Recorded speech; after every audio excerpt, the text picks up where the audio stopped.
पिताजी जल्दी चलिए, वरना मैं आज स्कूल में देरी से पहुंचूंगा। मेरी टीचर बहुत गुस्सा करती है। हाँ हाँ बेटा, अभी चलते हैं, बस 2 मिनट रुको। तभी रमेश की पत्नी कमरे से बाहर आती है और रमेश से कहती है, सुनिए जी, आज शाम को आप ऑफिस से जरा जल्दी घर आ जाइएगा। याद है ना, आज आपको मुझे शॉपिंग कराने के लिए लेकर जाना है।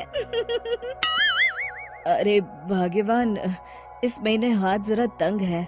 मेरी मानो तो शॉपिंग का विचार कुछ दिनों के लिए अपने दिमाग से निकाल ही दो। मैं तुम्हें अगले महीने पक्का शॉपिंग कराने ले जाऊंगा। अभी मुझे चलना चाहिए, वरना राजू को स्कूल पहुंचने में देर हो जाएगी। देखिए जी, अब आपके ये बहाने पुराने हो चुके हैं।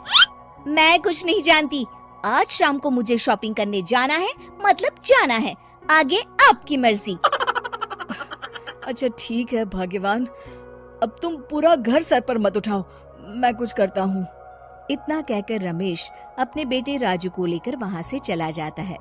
घर से निकलने के लिए रमेश जैसे ही अपनी मोटरसाइकिल शुरू करता है, तभी उसकी माँ उसे आवाज देकर कहती है, अरे रमेश, आज शाम को मुझे कुछ पैसे दे देना। याद है ना, मैंने तुझसे कहा था कि मुझे मंदिर में चढ़ावा चढ़ाना है। अरे माँ, मेरी तनख्वाह आने में अभी 10 दिन बचे हैं। अभी मेरे पास बिल्कुल पैसे नहीं है। हाँ, मेरी तनख्वाह मिलते ही मैं तुम्हें पैसे दे दूंगा।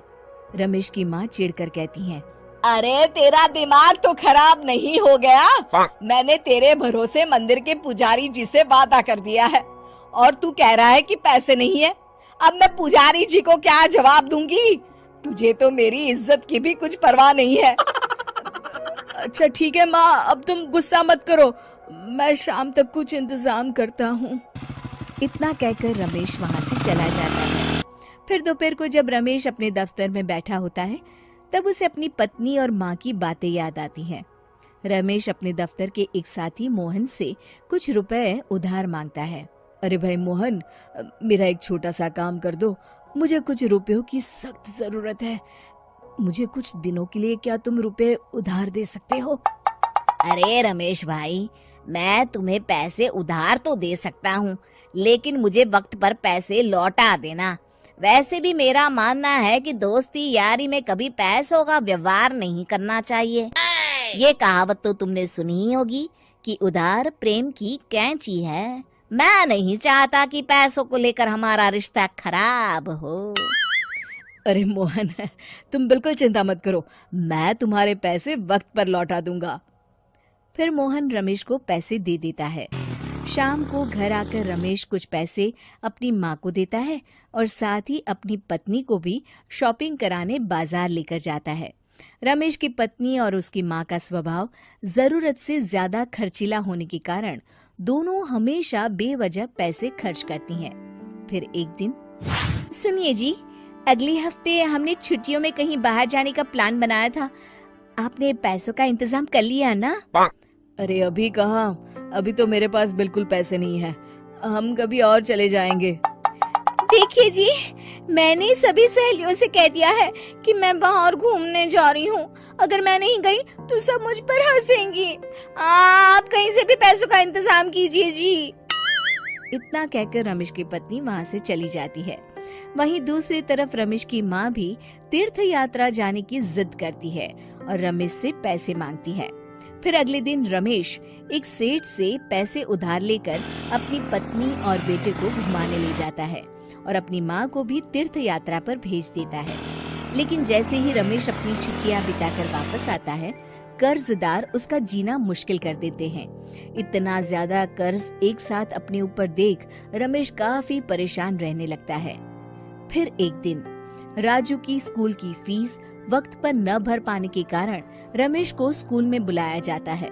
स्कूल के प्रिंसिपल साहब रमेश को सख्त हिदायत देते हैं कि अगर वक्त पर स्कूल की फीस नहीं भरी गई तो उनके बेटे का नाम स्कूल से काट दिया जाएगा। अपने बेटे की स्कूल की फीस भरने के लिए रमेश अपने दोस्त गिरधारी से कुछ पैसे उधार ले लेता है और स्कूल की फीस भर देता है।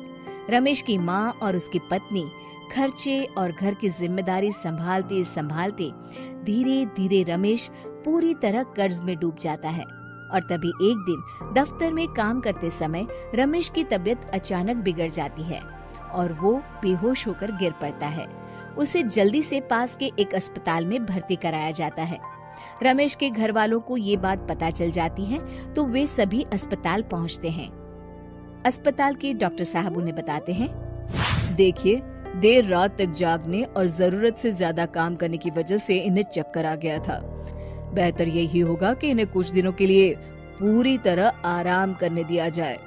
रमेश की हालत देखकर उसके बेटे राजू को बहुत गुस्सा आता है और वो अपनी दादी और माँ से कहता है, माँ, दादी, मैं इतना छोटा हूँ, फिर भी मैं इतना समझता हूँ कि पिताजी दिन रात दफ्तर में काम करके पैसे कमाते हैं। पिताजी अकेला पूरा घर संभालते हैं और आप दोनों अपने फिजूल के खर्चों के लिए उन पर दबाव डालते रहते हैं। आज पिताजी की हालत के जिम्मेदार तो आप दोनों हैं। राजू की समझदारी भरी बातें सुनकर रमेश की माँ और पत्नी को अपनी गलती का एहसास होता है और दोनों की आंखों में आंसू आ जाते हैं। फिर कुछ दिनों के बाद रमेश की तबीयत एकदम अच्छी हो जाती है और वो पहले की तरह अपने काम पर जाने लगता है। रमेश की माँ और पत्नी अब उसे किसी प्रकार की कोई तकलीफ नहीं देते और ना ही उससे किसी चीज की मांग करते हैं। फिर देखते ही देखते रमेश अपने कर्ज के सारे पैसे चुका देता है। उसकी जिंदगी पहले की तरह अच्छी हो जाती है और वो अपने परिवार के साथ खुशी खुशी रहने लगता है। शिक्षा, हमारे रिश्ते एक तराजू की तरह होते हैं जिसकी दोनों ओर जिम्मेदारी और समझदारी का वजन बराबर होना चाहिए।